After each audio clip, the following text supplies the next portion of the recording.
Hi students, so last chapter we learned about cell, yes? So what do you mean by cell? Do you remember? Yes, so cell is the basic unit of life. Cell is the basic unit of life or the fundamental unit of life, yes? And we learnt in unicellular organisms such as single celled organisms like amoeba. One single cell is able to perform so many activities, right? Like respiration, excretion, intake of food, all those activities is being able to done by a single cell. Yes? And in the case of multicellular organisms, we have millions of cells, we are multicellular, yes, millions of cells are there in our body and which are there to perform different functions. For example, in the case of nerve cells, which helps to pass the messages, yes, and there are muscle cells which contract, relax and help in the movement. There are blood cells which helps to carry food, oxygen, hormones, waste. Yes, so there are groups of cells in our body which are there to perform particular function. Or we can say like this, there are specialized cells in our body to perform particular functions. So that cell can be grouped into together.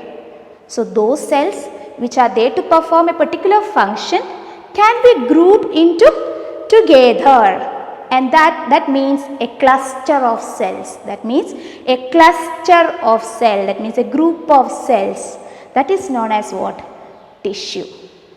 So that is what today we are going to study about the second chapter, class 9th, biology, tissue.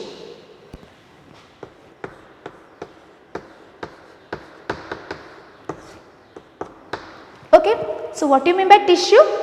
A group of cells which look similar in structure and which will work to attain a particular function is called tissues. Let me repeat once more. A group of cells which look similar in structure and will work together to perform a particular function is called tissue. Is that clear? That means, for example, a blood is a tissue, right? So it's a group of cells which makes the blood tissue, which helps to do the carrying of blood from one place to another. Yes, so that is tissue means it's a group of cells which look similar and which will work together to attain a particular function. Yes, now we need to know the levels of organization. Levels of organization. So when a life is formed or when life begins, what is the first thing what is formed? Which we already studied last chapter. Yes, that is the cell. Okay, now a group of cells which look similar in structure, which will perform similar activity, will join together to form, that is the tissue. For example, for your easy understanding, lungs is an organ, yes, it is made up of tissue. That means so many cells are there which will group together to make the lung tissue, okay, and this tissue will group up and will help in the formation of organ, which helps in the formation of organ. Okay, so for example, lung tissues which will form the organ, that is the lungs. And next what is formed? A system should be there, right? Then only the body will be functioning properly. So the lung, it's related to the respiratory system. Yes, so next the level is organ system. Next level is organ system. So we have many systems in our body: digestive system, excretory system, circulatory system. Yes, respiratory system. So, first cell is formed, then tissues are formed, then organs are formed, then organ systems are formed. And if the organ systems are there, at last what is formed? Yes, you are right. That is the organisms. That is the organisms. So, this is the level of organization. So, first cell is formed, then tissues, then organ system, then the organism. Okay, is it clear? Yes? Now, let me ask you a question. What is the main difference between plant and animal cell? Yes, the main difference between a plant and animal is what? Yes, plants, they are stationary. They are fixed to one position. Plants, animals. So, plants, they are stationary. They are stationary. But animals, they move. And most of the cells in the plants, as they are stationary, they provide structural strength. And most of the cells in them, they are dead cells. And dead cells can provide mechanical support. Yes. And in the case of animals, you know, animals will move from one place to another in search of food, shelter, mates. Yes, and they are living and they move. And most of the cells in them, they are living cells. They are living cells. Here it is dead cells, most of them. Okay.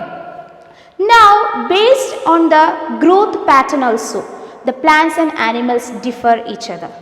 Yes, the growth pattern. In the case of plants, it will be certain region, it will be restricted to certain region, but it is not like in animals. But certain cells will go on divide throughout the life in the case of plants. Yes, that means they go on divide. So, based on the dividing capacity of the plant cells or the tissues, it is been divided into meristematic or growing tissue. That is plant tissue. Based on the capacity to divide, they go on divide. Yes, so the tissue, plant tissue is being classified into growing tissue. It is classified into growing tissue. Growing tissue. And it's also known as meristematic tissue. It's also known as meristematic tissue. Growing tissue is also known as meristematic tissue. And this growing tissue, it is being present in certain regions of the plant. It is being present in certain regions of the plant. So, based on which region it is present, the growing tissue, which region the growing tissues are present, it is being classified into 3. Okay, what are they? They are apical meristem, intercalary and lateral. Is that clear? So, based on where the growing tissues are present, which region it is present or occurs, it is being divided into 3, that is apical, intercalary and lateral. So, what do you mean by apical meristem? Apical meristem means the growing tissues which is present at the tip region of stem and root. The growing tissue which is present at the tip region of stem and root. What is the use of it? It helps to increase the size of the plant. Okay, so apical present at the tip region of stem and root, which helps to increase the length of the plant. Next comes intercalary. Intercalary means something in between, inter, right? So, for example, if this is a plant, here you can see the nodes. Yes. So, here in the node region, this intercalary or the growing tissue is present in the node region, which again helps to increase the size of the plant. Okay, so intercalary is present in the internodes or the nodes. Next comes lateral meristem. So it is present, lateral meristem is also known as cambium. It is also known as cambium. It is mainly present in the stem as well as in the root, and which will help to increase the girth. That means the width of the stem as well as the root. So that is about lateral meristem. I hope it is clear to you. Yes, so once more we will revise. So tissue means a group of cells which look similar in structure and work together to achieve a particular function is known as tissues. Okay, then we discussed about the levels of organization. When life begins, first what is formed? Cell, then comes tissue, then organ, then organ system, then ultimately the organism is formed. Yes, then the difference between plants and animals we discussed, and based on the dividing capacity, plant tissue are divided or classified as growing tissue. Growing tissue, it is also known as meristematic tissue. And based on where this growing tissue, which region it is present in the plants, it is been again divided or classified into three. One is apical, then intercalary, then lateral. Okay, apical means the growing tissues which is present in the tip region of stem and root, which helps to increase the length of the or size of the plant. Intercalary means in between the internodes, which again helps to increase the size of the plant. And comes lateral, or is also known as cambium, which helps to increase the girth of stem as well as root. That is the width. Okay, I hope this topic is clear to you. So remaining we need to study about the next plant tissue. So that will be discussed in the next class. Till then, bye, take care.